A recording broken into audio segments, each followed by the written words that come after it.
Hey everyone, welcome back with me again in this channel. On today's tutorial, I'm gonna show you how you can get muffled audio using the CapCut voice effect.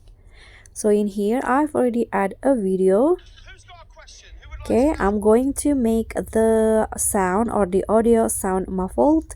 So what you need to do is click on the video and here swipe through the menu at the bottom until you find the voice changer option. So in here, click on the voice filter tab.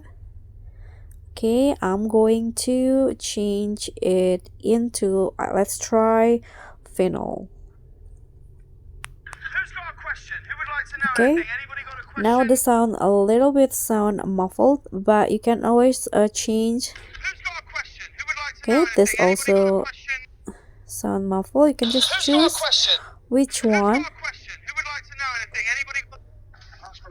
Okay, this one is better, and you can just choose or you can adjust it more by clicking on the option.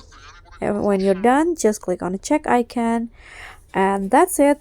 Thank you so much for watching. Don't forget to like, comment, and subscribe. Also click on the thanks below. Bye.